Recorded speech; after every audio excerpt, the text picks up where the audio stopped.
Evangelho de Lucas, capítulo 17, de 1 a 4. Diz assim a palavra de Deus: Jesus disse a seus discípulos: é impossível que não haja motivos de tropeço, mas ai daquele por quem eles vierem.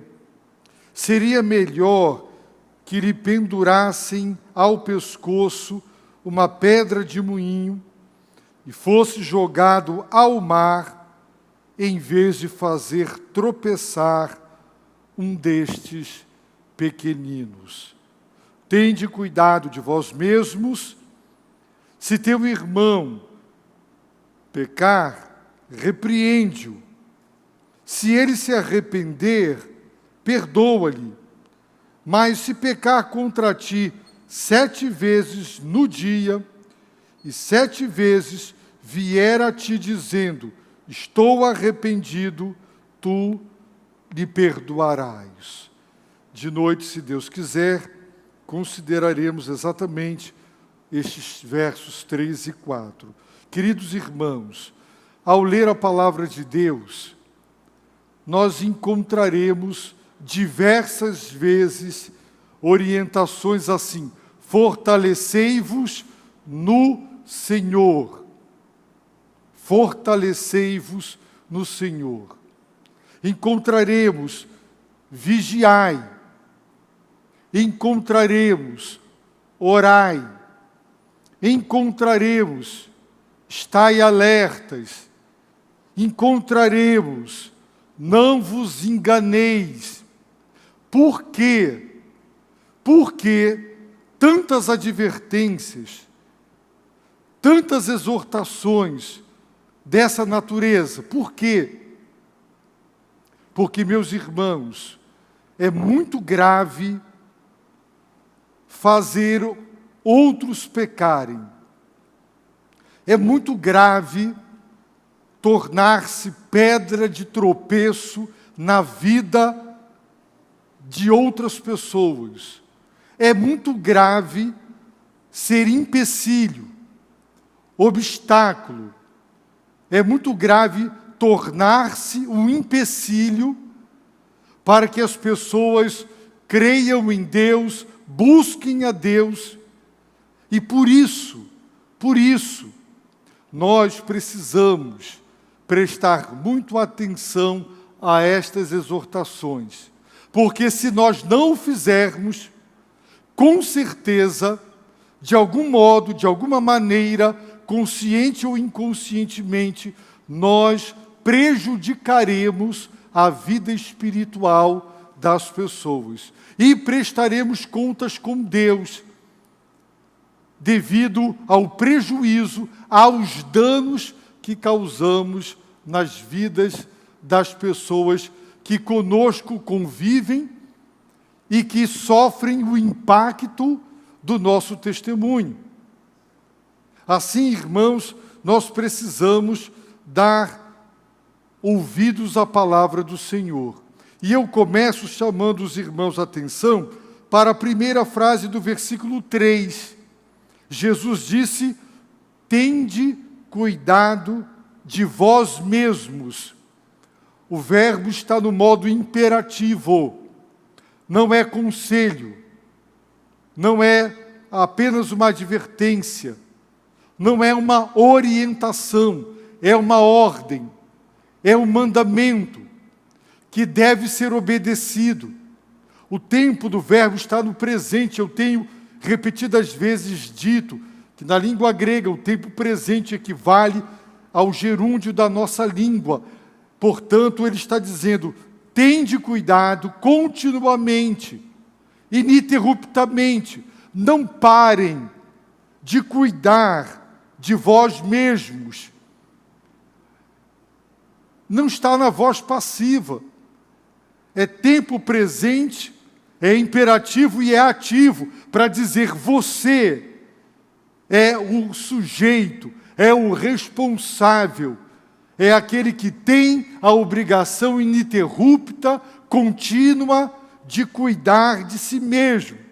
Porque se você não cuidar bem da sua vida espiritual, você vai enfraquecer, você vai dar brechas para o maligno, você vai voltar a velhos hábitos e costumes dos quais você foi salvo e foi liberto, e você vai causar mau testemunho, você vai fazer o mal, você vai prejudicar a vida espiritual da sua família e de muita gente, e haverá uma prestação de contas e um acerto de contas, e Deus será rigoroso nesse sentido. Por isso, tende cuidado de vós mesmos. Este é um conselho, é um mandamento da maior importância. Os irmãos querem ver? Abra aí em Lucas, capítulo 21, verso 8. Em Lucas 21, verso 8, Jesus disse, ele respondeu, cuidado, é o mesmo verbo, cuidado, não vos deixeis enganar, cuidado, haverão falsos profetas, falsos mestres, eles operarão sinais, prodígios e maravilhas, que poderão enganar a qualquer um. Tende cuidado. Nesse mesmo capítulo, Jesus vai dizer no versículo 34, cuidai de vós mesmos. Para quê? Para que não aconteça o quê? Que o vosso coração se encha de devassidão, se encha de embriaguez e de preocupações da vida. E aquele dia, o dia do juízo final, o dia do retorno triunfante e glorioso de Jesus Cristo, aquele dia, disse Jesus, vos surpreenda como uma armadilha. Então, tende cuidado de vós mesmos. Vocês são discípulos, vocês são convertidos, mas se vocês não cuidarem de si mesmos, sabe o que acontecerá? O vosso coração pode se encher de devassidão. Apesar de você conhecer a Deus e a palavra, isso pode acontecer, de embriaguez e de preocupações desta vida. E a parábola do semeador fala que a palavra tornou-se infrutífera na vida de muitos, porque a semente foi sufocada pelas preocupações da vida, ganhar dinheiro, ser tão bem-sucedido profissionalmente, e sacrificar tudo e todos para obter êxito numa carreira triunfal. Já ouvi pessoas que sacrificaram seus casamentos, seus próprios filhos, porque tinham uma ambição de uma carreira que demandava tudo e mais um pouco. Outros para ganhar dinheiro, e outros por outras razões. Então, cuidai de vós mesmos. Nós encontramos, por exemplo, o apóstolo Paulo se dirigindo aos presbíteros, que eram os pastores da igreja de Éfeso. Ele os manda chamar para Mileto, e de lá ele os exorta, capítulo 20 de Atos dos Apóstolos, versículo 28. Portanto, tende cuidado de vós mesmos. Tende cuidado de todo o rebanho, mas antes de cuidar do rebanho, tende cuidado de vós mesmos. Como você vai cuidar do rebanho se você primeiro não cuidar de si? Como você, marido, cuidará da vida espiritual da esposa, dos filhos e da família, se você, em primeiro lugar, não cuidar da sua própria vida espiritual? Como? Então, tende cuidado de vós mesmos. Tende cuidado de todo o rebanho sobre o qual o Espírito Santo vos constituiu bispos. Com que propósito? Pastoreardes a igreja de Deus. Tende cuidado. Se você não cuidar da sua vida espiritual, você vai enfraquecer, você vai dar brecha, você vai esfriar, você vai admitir o que antes você não admitia, você vai aceitar o que antes era inaceitável, e você vai começar a viver de modo cada vez mais semelhante à vida ímpia que você tinha antes de conhecer a Deus. E isso causará impacto profundo na vida espiritual da sua família, dos seus parentes, dos seus colegas de trabalho, de escola e etc. Por isso, a ordem de Jesus é: tende cuidado de vós mesmos. Sabe por quê? Porque se você não cuidar, você vai causar graves e grandes prejuízos na vida dos outros. Vejamos, Jesus disse, verso 1 do capítulo 17, a seus discípulos. A quem Jesus disse essas palavras? Ele disse aos seus discípulos. Por vezes ele falava com as multidões, por vezes com as autoridades religiosas, mas muitas vezes direta e especificamente para os seus discípulos. Ele disse: ide e fazei discípulos, batizem os discípulos. O batismo é para os discípulos. Discípulos se importam com o ensino do mestre. Discípulos estão comprometidos com o ensino de Jesus. Discípulos não se fazem de surdos, de desinteressados, não dão uma de João sem braço, não se fazem de rogados. Discípulos interessam-se pelo ensino do Senhor para obedecer. E ele disse a seus discípulos: é impossível que não haja motivos de tropeço. É impossível. Jesus conhece bem a cada um de nós. Somos salvos pela graça por meio da fé, mas apesar de sermos salvos, novas criaturas em Cristo, ainda somos pecadores, pecadores salvos. Por isso Jesus disse: quem quiser ser meu discípulo, negue-se a si mesmo. Tome a cruz para nela matar o ego egoísta, pecaminoso, rebelde, insubmisso. Paulo diz: mortificai a carne, as obras da carne. Mortificai, exterminai a vossa natureza pecaminosa.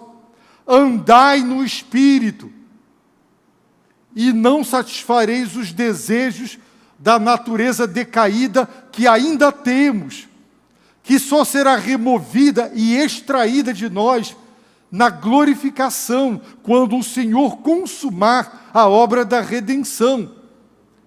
Até lá, somos pecadores salvos, mas somos pecadores. Deus conhecia bem Davi.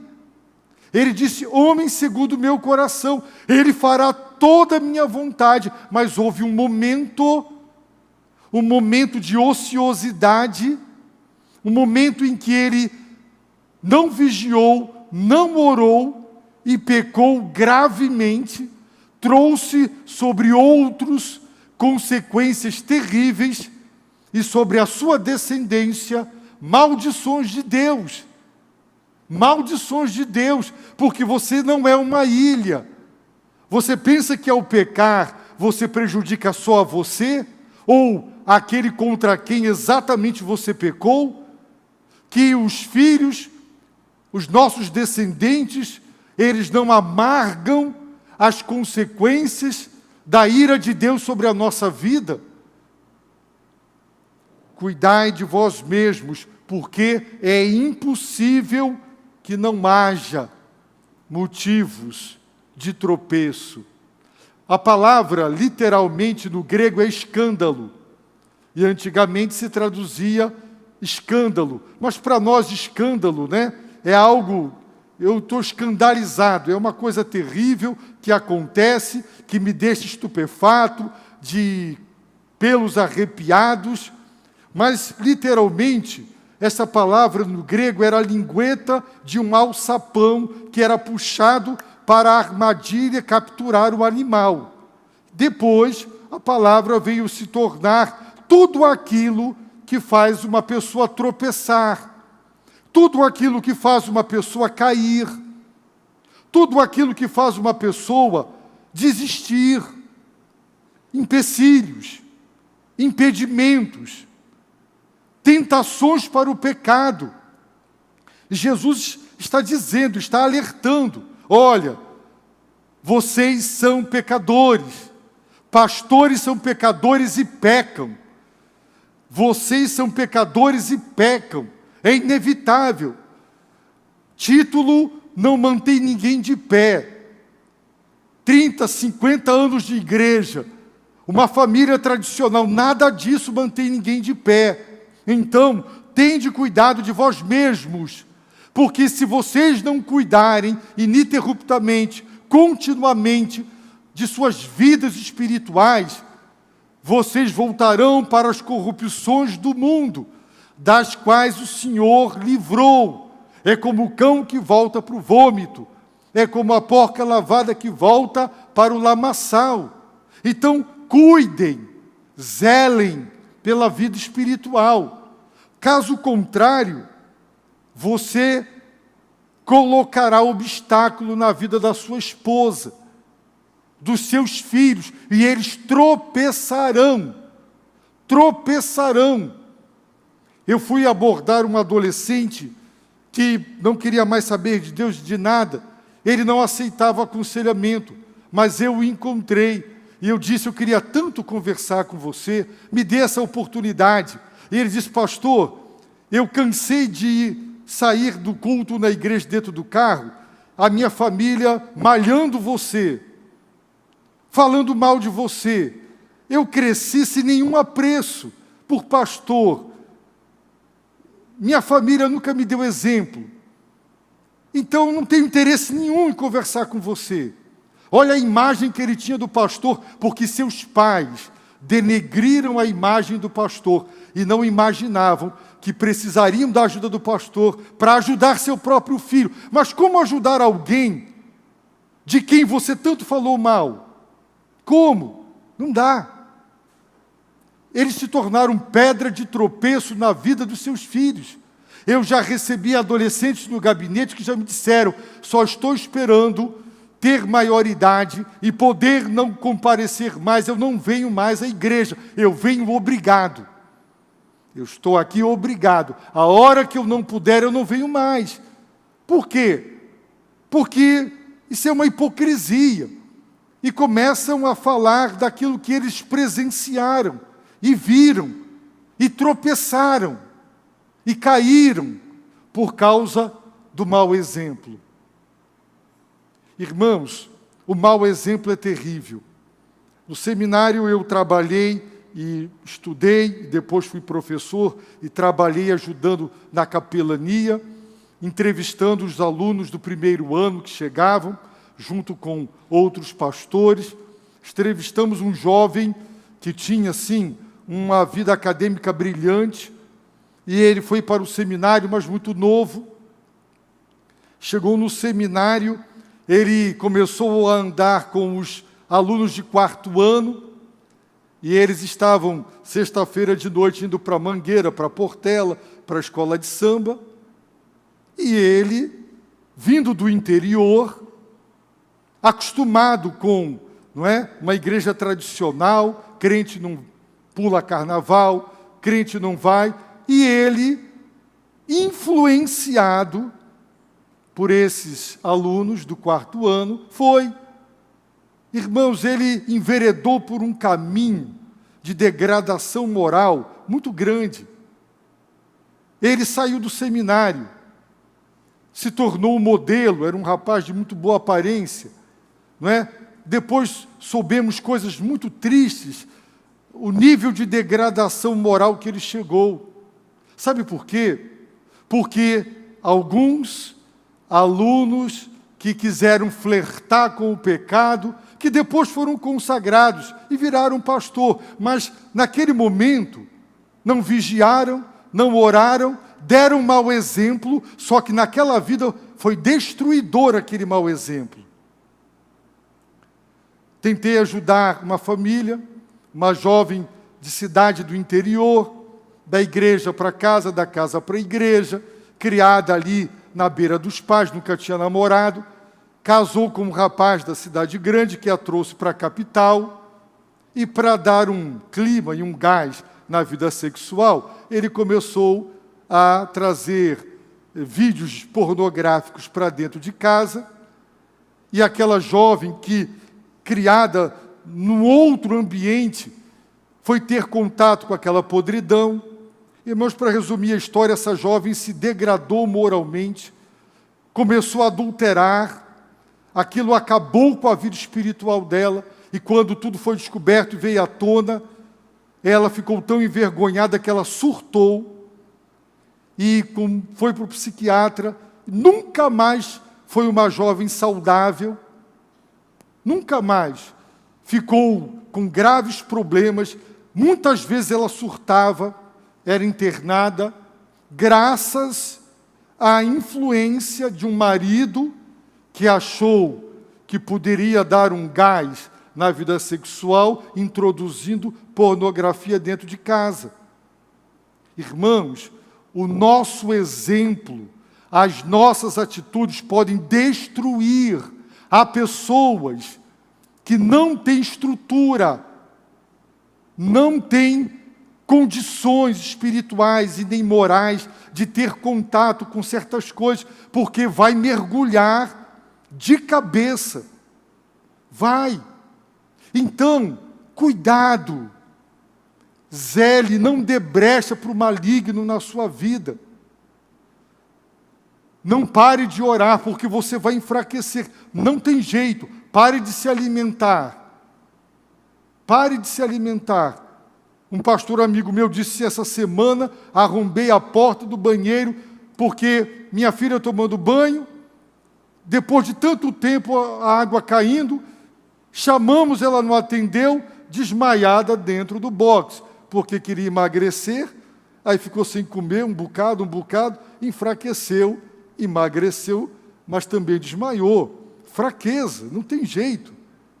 Quem não se alimenta da palavra, quem não ora, quem não jejua, quem dispensa os cultos, quem dispensa a comunhão dos santos, as ferramentas que Deus dá. Será que nós promovemos uma conferência missionária porque ficamos preocupados dos irmãos não terem nada para fazer no fim de semana? Será que é por isso? Será que é terapia ocupacional a igreja? Ou ao promover encontros de casais e etc., retiros, nós queremos ver encontros com Deus, despertamento espiritual? É impossível que não haja motivos de tropeço. Quantos motivos de tropeço você tem feito pessoas tropeçarem? Tem pessoas que se prejudicaram espiritualmente? Será que tem? O seu exemplo tem edificado, estimulado, ou tem produzido efeito inverso, contrário? Mas Jesus disse, meus irmãos, que ai daquele por quem eles vierem, ai daquele. O ai, irmãos, é muito sério, é muito sério. Vamos ver Mateus capítulo 5, verso 29. Mateus 5, 29, está escrito assim: se o teu olho direito te faz tropeçar, verso 29, há um asterístico, quem tem a Bíblia Almeida, versão século 21, e lá na nota de rodapé está escrito, é motivo de escândalo para ti. É motivo de escândalo para ti. Se o teu olho direito te faz tropeçar, arranca-o, joga-o fora, pois é melhor para ti perder um dos teus membros do que ter todo o corpo lançado no inferno. Pare de olhar para onde você está olhando. Se o teu olhar te faz pecar, não olhe mais. Mateus 16, 23. Ele, Jesus, porém, voltando-se, disse a Pedro: para trás de mim, Satanás, tu és para mim motivo de tropeço. A mesma palavra lá, de Lucas 17, que nós estamos considerando. Se o teu olho direito te faz tropeçar, é motivo de escândalo, de tropeço, arranca. E Jesus disse a Pedro: Pedro, tu és para mim motivo de tropeço. Estas tuas palavras, aparentemente boas, preocupadas comigo, elas me fazem tropeçar. Se eu te escutar, Pedro, eu vou cair. Irmãos, para a desgraça de muitos cônjuges, seus próprios pais lhes deram conselhos errados.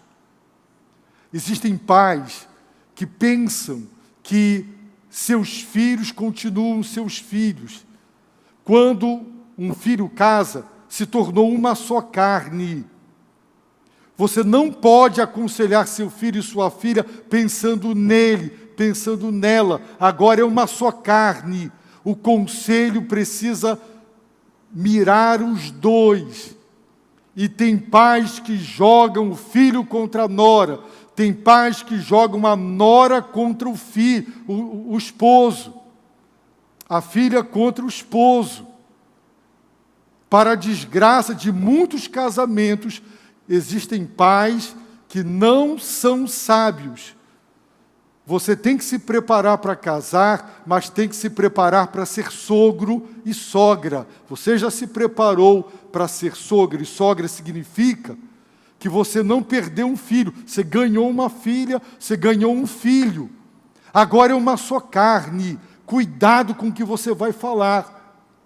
Não puxe brasa para a sardinha da sua filha ou do seu filho, porque agora é uma só carne. Não são dois, uma só carne. Então, cuidado. Pedro fez tropeçar. Conheço uma pessoa que foi para o seminário, foi ter contato com alguns ensinos, não tinha maturidade para ouvir o que ouviu. Aqueles professores resolveram trazer teorias que existem, muitas teorias, mas se nós não cremos nelas, para que destacá-las? E aquela pessoa tropeçou, desacredita que a Bíblia é a palavra de Deus, fez muito mal. Que ensino é esse que faz o outro tropeçar? Veja Romanos capítulo 14, Romanos 14, verso 13.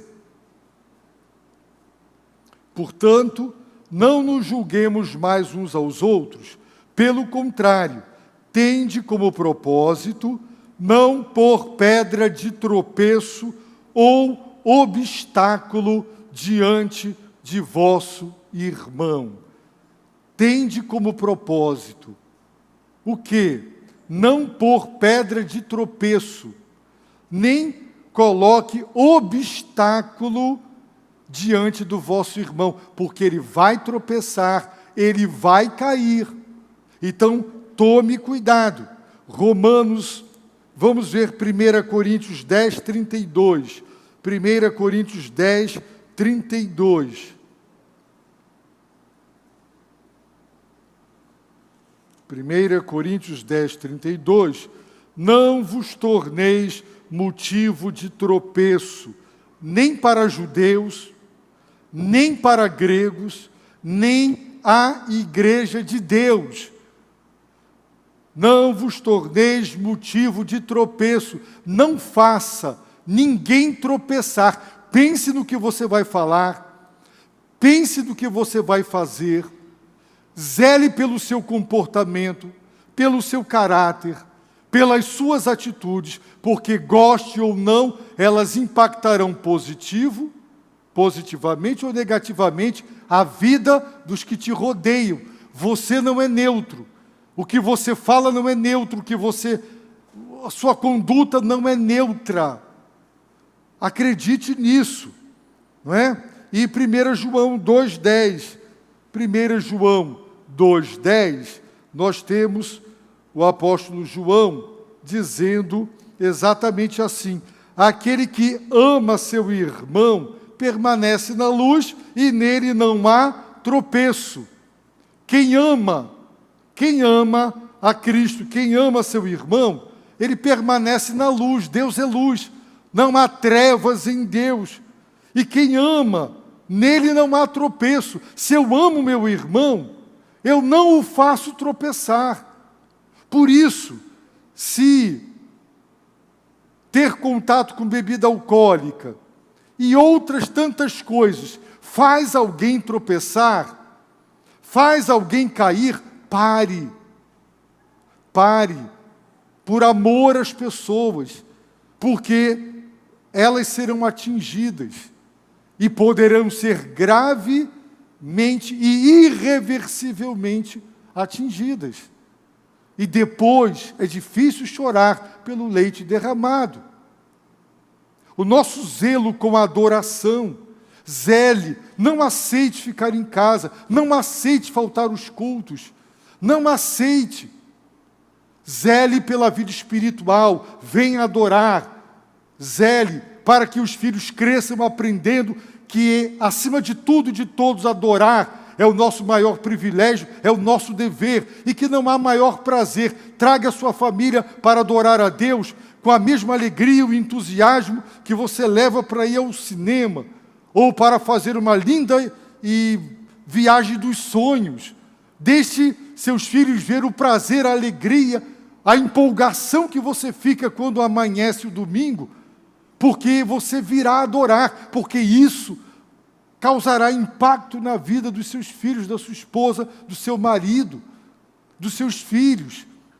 Irmãos, a palavra de Deus é muito séria para cada um de nós. E então o Senhor diz: ai daqueles por quem eles vierem.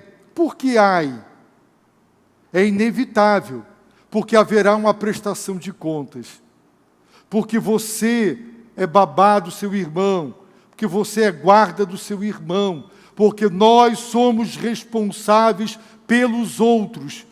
E se a nossa influência os prejudicou espiritualmente, prestaremos contas com Deus do nosso mau testemunho. Por isso, Jesus disse: seria melhor. O que seria melhor? Seria melhor que lhe pendurassem ao pescoço uma pedra de moinho. As pedras de moinho, elas eram redondas, tinham um diâmetro grande, eram muito pesadas, e elas eram colocadas uma sobre a outra, e grãos eram colocados entre elas, e elas então trituravam os grãos. É melhor amarrar uma corda numa pedra dessa, amarrar no pescoço e ser jogado no mar. É melhor morrer dessa maneira trágica, por afogamento, e nem sequer o corpo vai boiar, porque com aquela pedra o corpo vai para o fundo. Jesus está dizendo: é melhor morrer assim e nem ter sepultamento, do que fazer um pequenino tropeçar. Pequenino é aquele que é discípulo de Cristo, mas que é frágil na fé. Acabou de se converter, é menino, ainda não está fortalecido. É verdade, tem gente com 50 anos que ainda é menino, e eu já vou falar deles. Mas é melhor você morrer assim, antes de você dar mau exemplo, fazendo alguém tropeçar. Então seria melhor uma morte trágica, sem sepultamento, antes de eu fazer um pequenino tropeçar. Por quê? Porque Deus ama aquele pequenino, e Deus me chamará para eu prestar contas com o meu mau exemplo. Eu fiz um filho de Deus tropeçar, cair, afastar-se, viver no pecado. Eu fiz. Então, é para nós termos ideia da gravidade que aos olhos de Deus é o mau testemunho que faz prejudicar. Se você tem dado mau testemunho, é melhor morrer assim. Mas, se você se arrepender de todo o seu coração, chorar amargamente como Pedro, confessar a Deus e procurar, tenha coragem de procurar seu filho, sua filha e dizer: eu dei mau exemplo, me perdoa, pelo amor de Deus, esquece o que eu fiz. Tenha a coragem. Se nós tivermos a coragem de fazer o que é errado, tenhamos a coragem de tentar corrigir. Diga: eu já me humilhei, eu já me arrependi, eu já pedi perdão a Deus, e agora eu estou pedindo perdão para você. Se foi um colega de trabalho, se foi alguém, seja lá quem for, então se humilhe, peça perdão a Deus, para Deus te perdoar. E procure as pessoas para quem você deu um mau exemplo, e diga: como cristão eu falhei, eu estou aqui me humilhando, envergonhado, eu pequei contra Deus, eu te dei mau exemplo, eu estou fazendo mal para você, me perdoa. Faça isso. Seja humilde. Eu sei que é difícil. De noite nós vamos ver isso. Em segundo lugar, tende cuidado de vós mesmos, sabe por quê? Para você não fazer os outros tropeçar. Mas também tende cuidado com vós mesmos, para você não deixar os outros fazer você tropeçar. Porque, afinal de contas, será que você vai a vida inteira permanecer pequenino, menino, fraco? Qualquer coisa você se escandaliza, você tropeça? Então se fortaleça. Os que confiam no Senhor são como o monte Sião. O monte Sião não pode ser abalado. Visitem Jerusalém, lá está o monte Sião. Séculos, milênios, terremotos, tsunamis. Está lá o monte Sião, inabalável. Está lá. Quem confia no Senhor, põe a sua fé, exerce sua fé no Senhor, é inabalável. Então, por mais que pequem contra mim, por mais que me deem mau testemunho, se eu tiver uma fé sólida, forte, nutrida pela palavra, esse mau exemplo vai me entristecer, pode me magoar e me decepcionar, mas não me fará cair. Eu não vou tropeçar e eu não vou cair. Então, tende cuidado de vós mesmos, porque é impossível que não haja motivos de tropeço. Então, não faça os outros tropeçar, mas também não tropece porque os outros estão te dando razão. Não permaneça na meninice espiritual o tempo todo, cresça. Irmãos, eu muitas vezes oro e eu digo para Deus assim: Senhor, Davi disse: ainda que um exército se acampe contra mim, meu coração não temerá.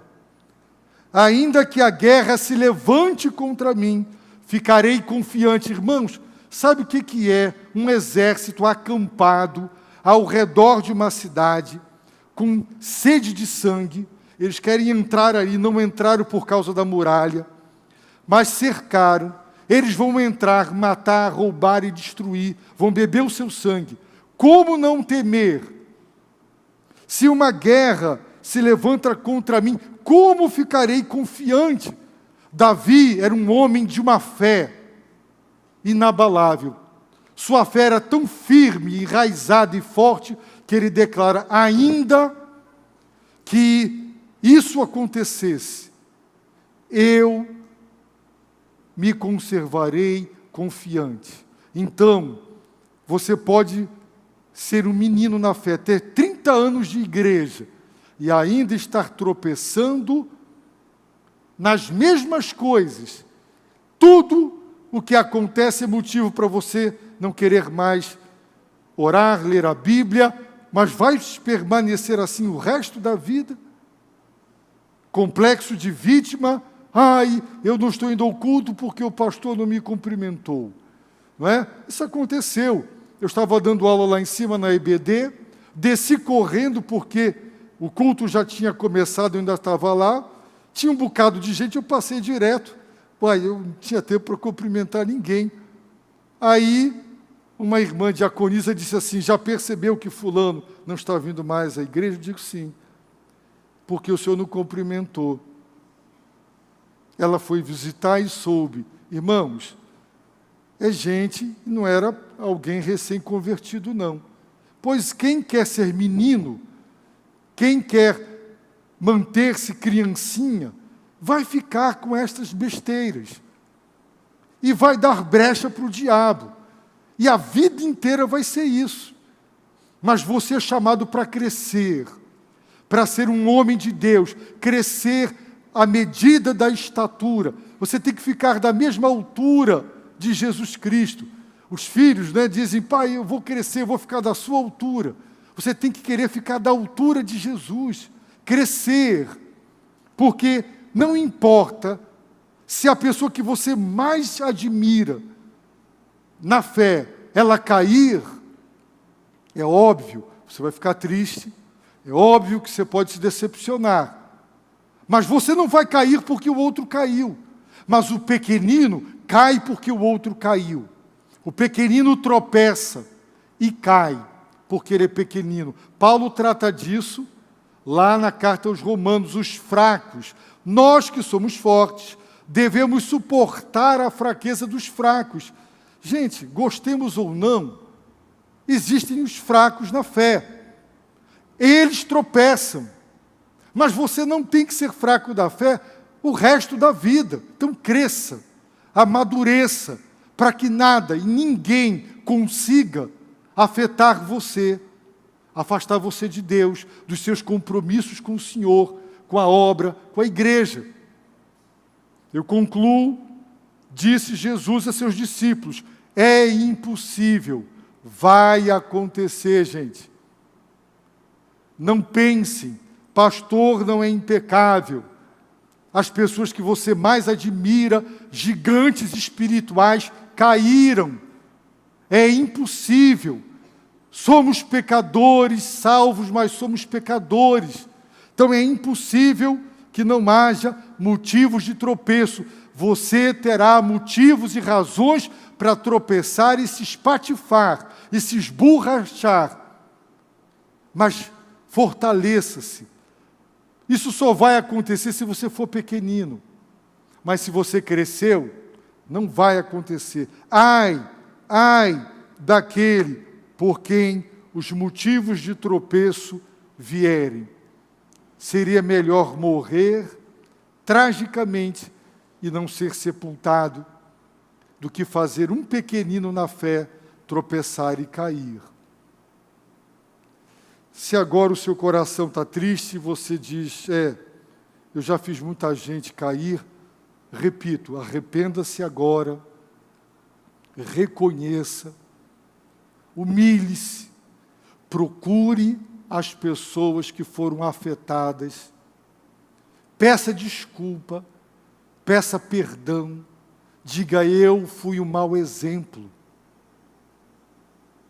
me perdoe, agora eu estou procurando a Deus, como eu devia ter feito e não fiz, porque Deus é maravilhoso, Deus restaura, Deus perdoa, mas procure as pessoas que tropeçaram, caíram por causa do seu mau testemunho.